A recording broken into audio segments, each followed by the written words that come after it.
Welcome to my video, and welcome back to those that are following this video series.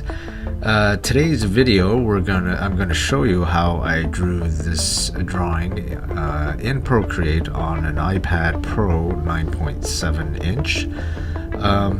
We're also going to look at this new feature that Procreate added recently called Drawing Assist, which and one of the Drawing Assist features is a perspective tool guide or automatic guide for you to draw a straight line perspective. We're also going to create layers so that we can export them and create a rich media comic in the Comic Machine online platform. So in this frame, this roommate from another galaxy script, Lang, who is the alien, created a robot version of Duncan, his roommate, who inadvertently goes berserk. And so he has to come into the computer lab to take care of things. So in this, initially Lang is not there, and Duncan is screaming, "Weaklings, I'll kill you all!" And then Lang comes in and calmly says to him, "Let's just take it down a notch there, cowboy." So let's open up the Procreate file and take a look at the layer setup. At the bottom, well, I've got first of all, I've got basically 1, 2, 3, 4 folders of separate elements with different layers inside of these folders. At the bottom layer, I have the thumbnail rough that I did from the script, and I've ghosted it back there. And then on top of that, I've got a tighter line. I'm going to ghost it back even more. A blue line that's a little bit tighter. And then on top of that, I have a rough of Lang actually inside of the computer lab. The bottom layer will have actually Lang. You see him down there. He's actually approaching the doors on the outside. And so I'm going to dissolve to another layer of Lang on the inside. I'm going to turn off the base now, and then I'm going to turn off the rough, and then I'm going to turn on the base layer.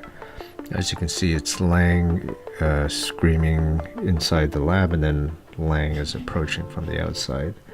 I'm going to turn that off, and then turn off Lang number 2, and this is just Lang on the inside.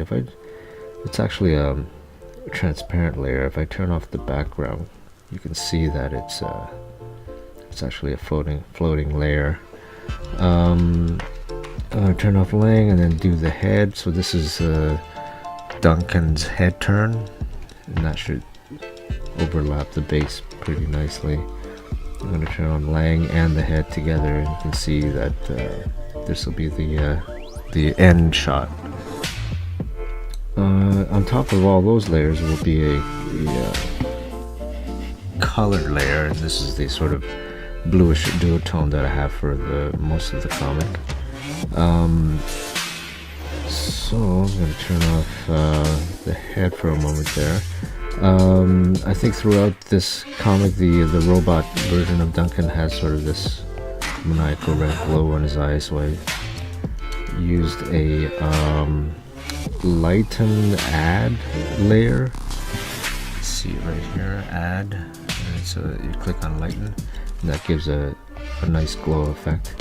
So when his head turns, I have to do another layer with the eyes in a different position. So let's take a look inside each folder. On the base layer, you have the line work, Duncan, and then the line work behind him. The reasoning for me to separate the line work will be obvious later.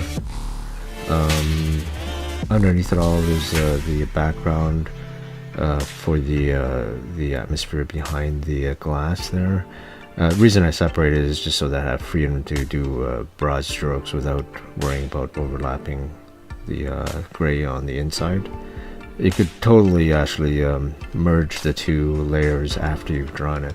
So then the gray, the G layers, the gray shading for the interior of the room. I'll turn off the black there so you can see. On it by itself, it's a bit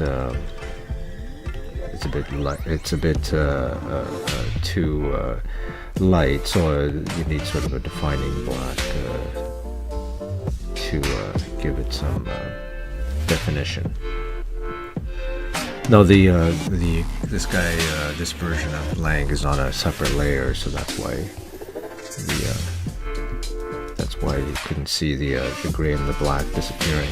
So Lang number 2 is on another layer, and I just to save on time, I combined the gray and the white block out on the same layer, and then I have the defining black shading, and then the line on top of that.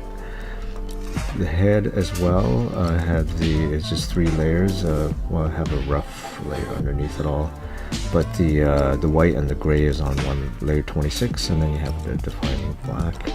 Move it over so you can see it. Defining black on a layer above the gray, and then the line work on top. Now you can see this area here. I extended it beyond his head just to block out a section that was on the base. Like if I turn off the head, his hair here juts out, so I needed to actually extend that out to cover it. Is what I'm going to do is export 3 JPEGs instead of PNGs, just so that everything is all together. But I'll explain that a little later on. So here we are with the drawing time lapse that I exported from Procreate.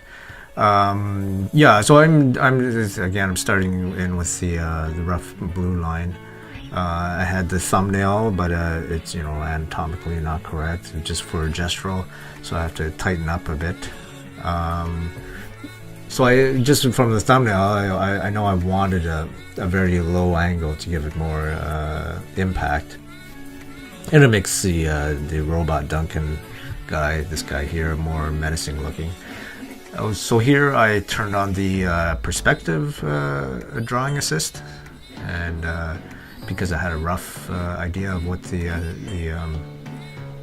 perspective I wanted, I of course I had to do put in the vanishing points before drawing, but I did everything on the same layer. I just turned on and off the drawing assist. So I like using blue because it sort of differentiates it from any black or gray. But I do use a darker blue just to so that it gives it me 2 layers of tightness there without actually going to another layer. And here I am drawing his face in here. I have to say that after getting used to drawing in Procreate, I do really like the line quality, especially after you've set up the brushes you like. I do like the line quality better than even in Photoshop. And of course, Photoshop, I work in I do like storyboards and renderings and advertising where everything's overnight and quick deadlines.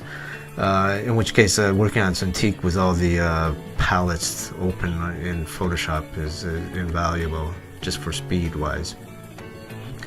But if I had a choice, I for drawing, I would prefer using actually Procreate for the line quality, and not to mention the fact that you can draw anywhere. So, for instance, this drawing I worked on it.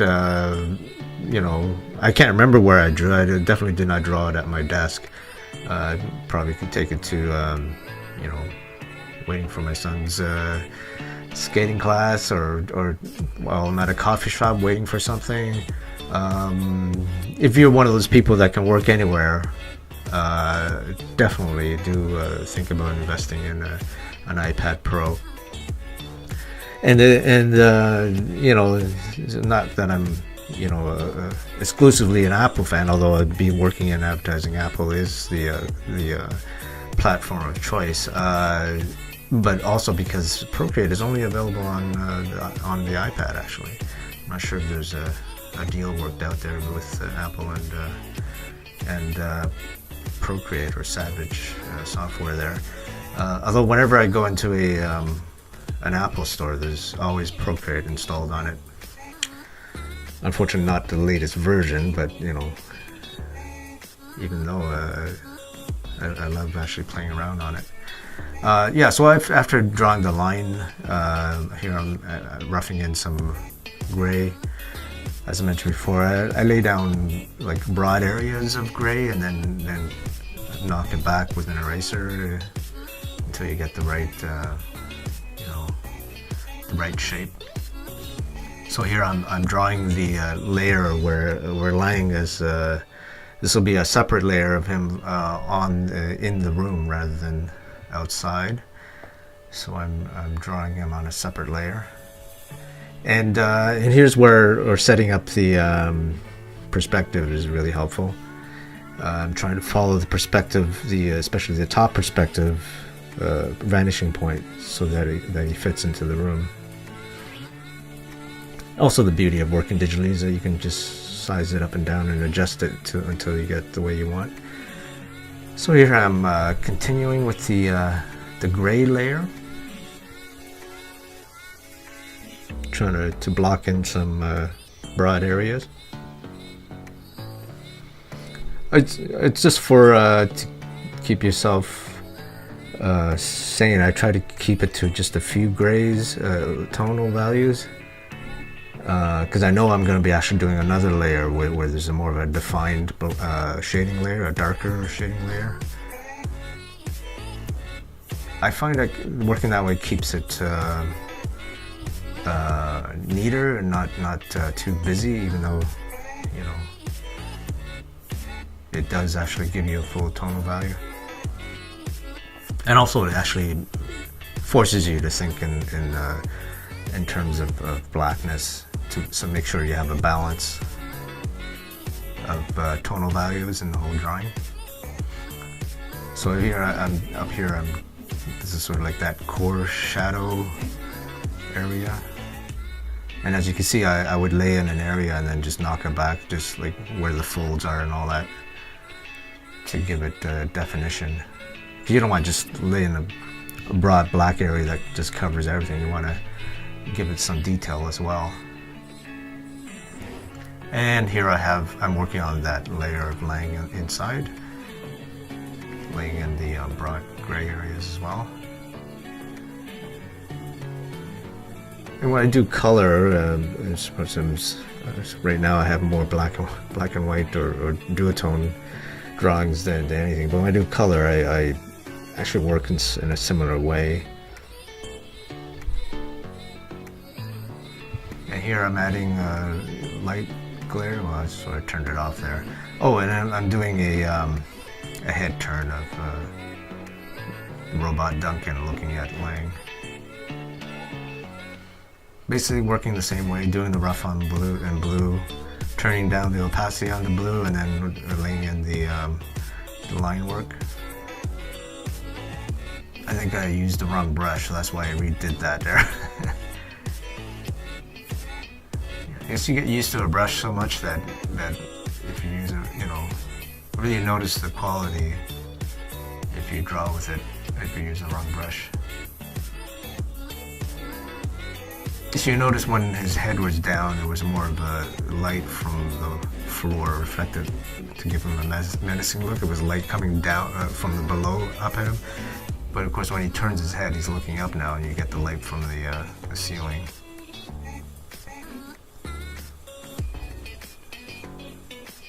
Alright, just finishing off Lang there.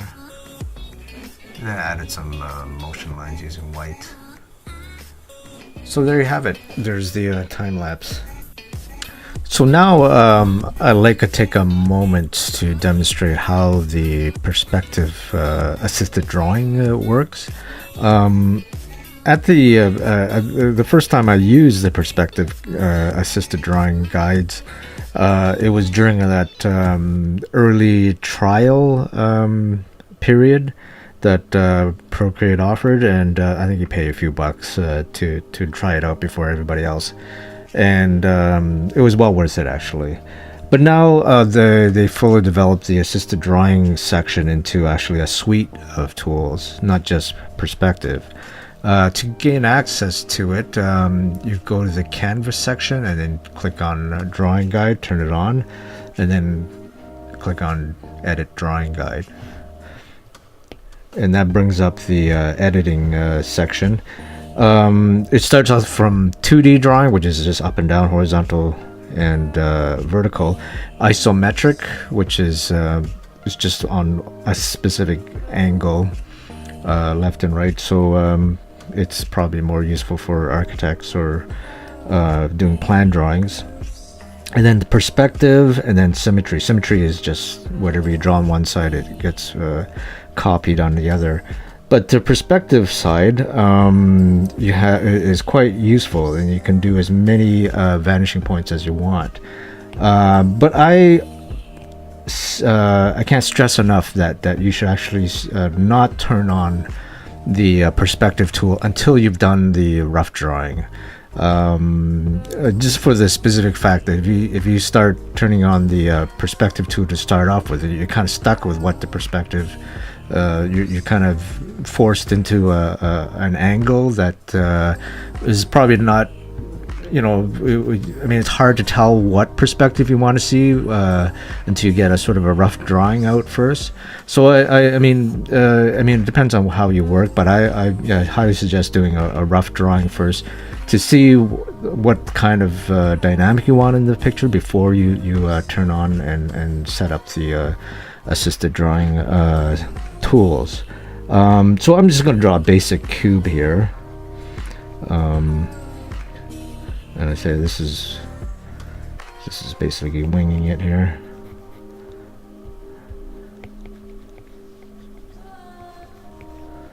I mean, these are obviously not accurate. I mean, it's close enough, but when you're doing gestural drawings, you get there's an immediacy to the kind of angles you want, and even though they're not totally accurate.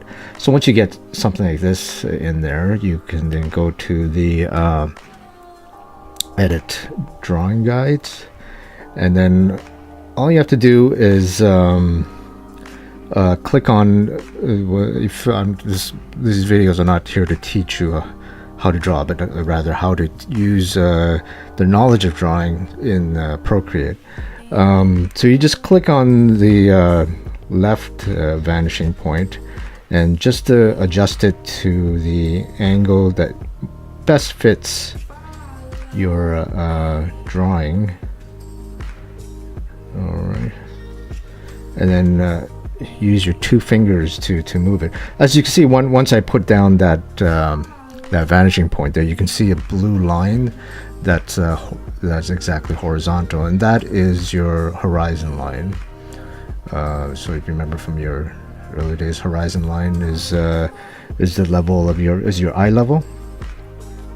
And what you want to do, and it's helpful that they have a grid pattern on the back here, because that would sort of keep your if most drawings, the horizon line is very horizontal, but you can have it on an angle as well, as you'll see now. So I'm going to put in the vanishing point on the right side, and I'm going to try to closely match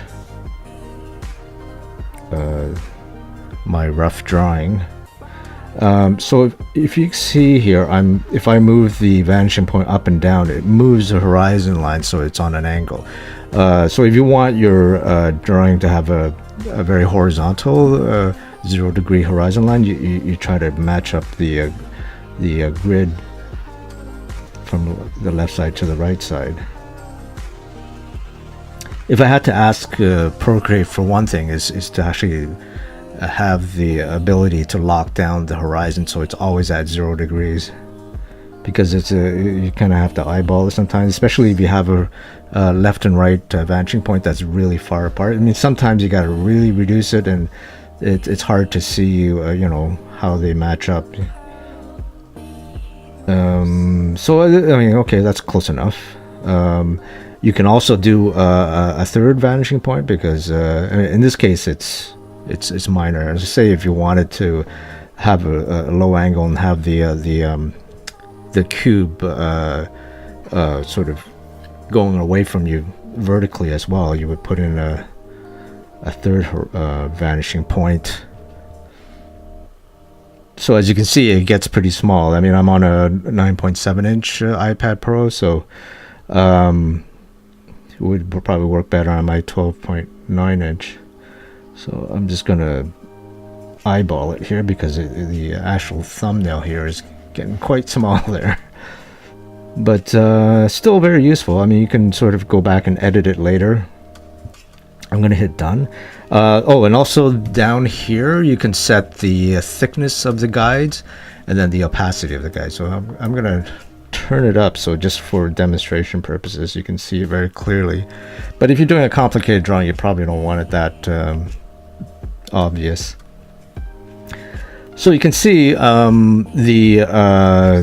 gets kind of busy when you get to 3 points. I would say 3 point is probably the maximum you could do without getting too complicated for the drawing.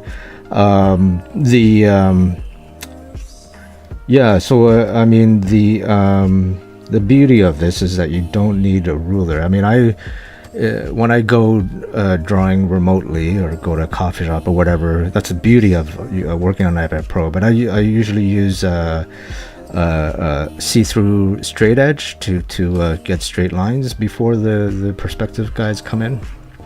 And I still do, just to, you know, drawing things that you need straight line. You know, a straight edge gives you that immediacy that you know, otherwise you wouldn't get. To have a, you know, very line, a variable line quality to it. So if you don't like using the assisted drawing, you can just use the guides to I'm gonna open up a new layer and do it in black and use a straight edge. But like I said, there is a thing called assisted drawing, and you can turn it on from the layer menu, but assisted drawing there. Okay, so drawing assist, they call it actually. So what I have to do is as long as I'm anywhere close to where the angle of the line, the vanishing point, it will actually follow it. So I'm not using a straight edge at all.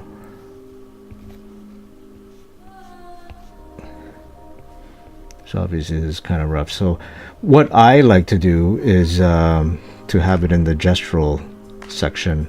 I'll bring it down more here. So you can actually make drawing assist a part of your gestures, where you actually tap on the screen with your finger and then you can turn it on and off. So you can see that it's off now. This layer is on. This layer down here is on, and this is off. You can see by the word assisted here. So you can turn it on and off, and you can make it on any layer you want. Something else I want to mention here. So say I didn't want to have a third vanishing point. So what I could do is I can delete that vanishing point. It's kind of hard to get out. You just tap on it. I should tap on it. All right.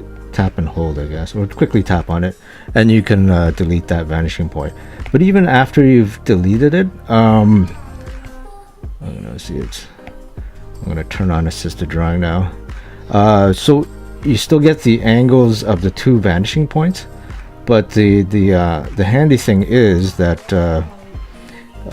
because there's no it still follows up and down. So if I do a stroke on this side here to go up and down, it would actually follow a totally vertical line, even without setting a sorry, I'll turn off drawing assist here. So even without setting a vanishing point, it would actually follow a vertical, as long as you know, and also horizontal as well. So if you studied the manual, even without drawing assist, you can do a straight line. I'll do an example here. So this is another tip that you realize that if you draw any kind of line and just hold it, it turns into a straight line. But if you tap the screen, it'll follow I think 15-degree increments, so you can, you know, just bring it to close to whatever, and then tap it and it'll follow that. It's a bit you know, hard to work with when you're doing sketches and stuff. It sort of takes some of the immediacy out of your drawing if you do it this way. I really like using straight edges and stuff. But the yeah, so the drawing assist is actually quite helpful, and I've grown to really like it, especially with drawings that are very perspective intensive. So let's go back to our drawing to look at how I set up the file to take advantage of the assisted drawing. So in this case, you can see there's a 3-point perspective here on left, right, and then on the top as well. And the horizon is, you can see by that blue line, is really near the bottom. In which case, whenever, if you think back to your our school days there, if the horizon line is near the bottom of the page or near the top of the page, more than likely you're going to get sort of a third perspective or a third vanishing point, because you're really low to the ground or a bird's eye view sort of thing. So as you remember, I did the I'm going to turn off the other layers. As you remember, I'll reduce this so that you can see the whole drawing when the layer palette is open. So I set up the line for the background that uses the assisted drawing for the perspective on a separate layer. That way I can toggle, you know, I can do do a very smooth line, draw a smooth line without interrupting the drawing on top, and then I can erase out the areas that intersect the drawing of Duncan on the top there. I mean, you don't have to, and you can totally afterwards merge the two together. So if I turn on drawing assist, I won't destroy the drawing there, but I'm going to turn off that and turn on the rough. Well, fortunately, the rough is below, so I'm going to move that up here. And increase the opacity. Yeah, so yeah, I'm sure you get the idea here. You know, oops, sorry. Yeah, see, that's a drawing without drawing assist. Let's see if I'm on the right layer to begin with. Okay, so I turn on drawing assist. You try to follow it as best you can there, and you can see that it get a nice line there without using a straight edge, without guessing. And like I said, I highly recommend doing a rough before using the drawing assist, so that you get an idea of how you want it, the different angle you want to look at it. Even though you could go in there and adjust the vanishing points at any point. So there you have it. So here we are in the comic machine at thecomicmachine.com. Today I'm not going to show you how I exported the files from Procreate. I think I covered that enough on the other videos. But suffice it to say that I reduced the overall resolution to 1024 by 768, and then turned on and off the layers and exported them as JPEGs.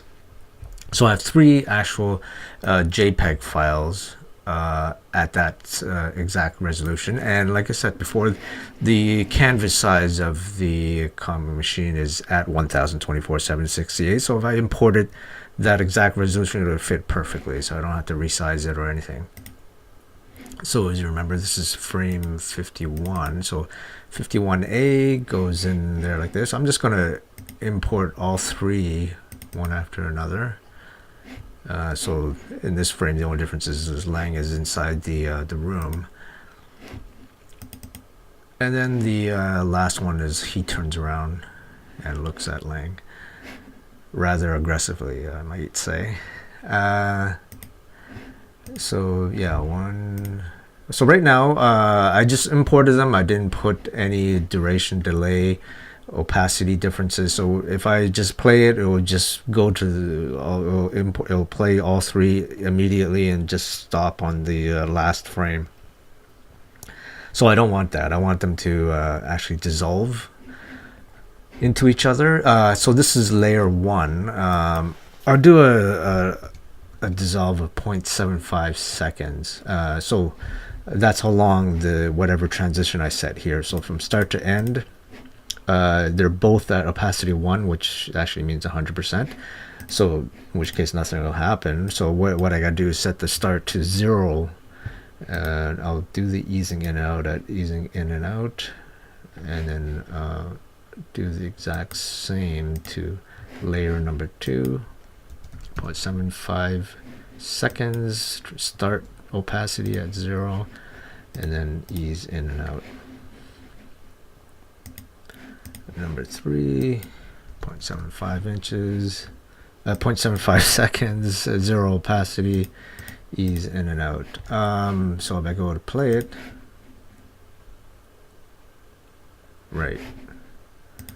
So what I have to do now is, before I do anything else, is if I like the look of this frame as it is, I'll set it as a thumbnail. So I go to page and update thumbnail. As you can see down there, it's loading in. That will be the thumbnail that you would see when you adjust the navigation button. So at this point, I'm gonna bring in the text. After the first layer, Robot Duncan says, "Idiots, weaklings, I'll kill you all." Maybe I'll add a exclamation mark after idiots. Alright, so I'll copy that. And what layer am I on? Number 3. So I'll go back to layer 1. Layer 1, and then add text. And I'll paste it into the text box. And probably want that all bold. So to make things bold, I just add an asterisk around the area that I want bold. So basically everything. So usual speech dialogue text is at 6 pixels. I'll make this a bit larger just because he's shouting there. And I will, the padding seems alright, give it more strength. I'll do a straight, straight tail just so that, you know, it gives it more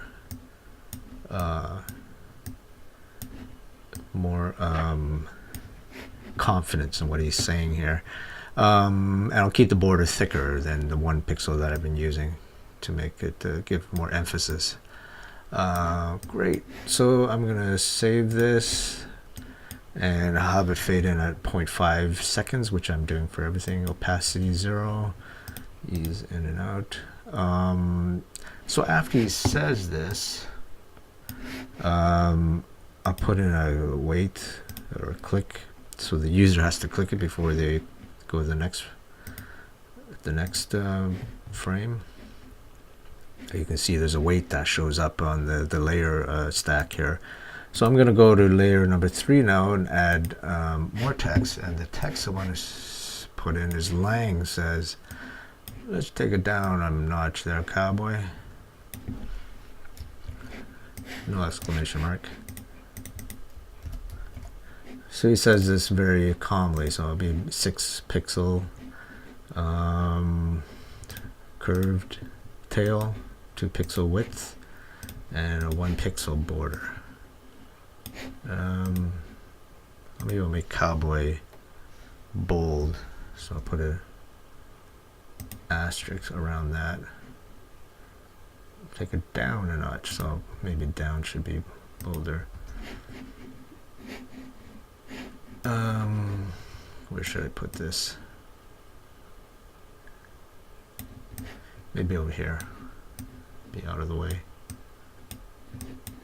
Bring that tail down there. And whoa. Keep it down in the middle. Have a slight curve there. That looks great. Alright, so 0.5 duration, 0 opacity, and ease in and out. And at this point, we wait for the reader to click the next button. And after the 5th frame, clicking on the 5th one, Duncan says, huh?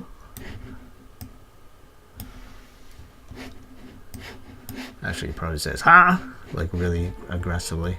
So if I want to put it after the number 5, I click on 5 and then add text. I think I used 8 pixels, right? Maybe I'll use something larger. Well, no, actually I forgot to bold it. So I'll put the asterisk around it. Actually, I'll make it maybe even bigger.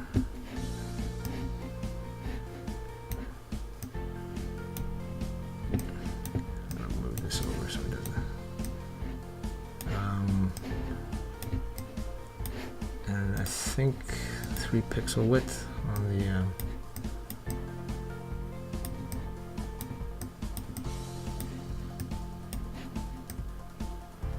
alright,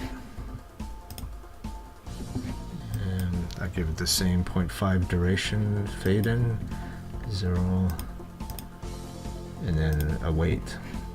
So it's important to put the weight at the end of the page, because if you don't, it'll just automatically go to the next page without waiting for the user to click or anything. Alright, so let's, I think I got everything, so I'm going to preview the page now. So after he says that, the click button comes up. Let's take it down a notch there, cowboy. Oh. Alright, looks great. So thanks very much for watching this video. I do these videos for fun, for enjoyment, for your education, hopefully. So yeah, please do subscribe, like it, share it, and all that jazz. I'll talk to you next time. Thanks.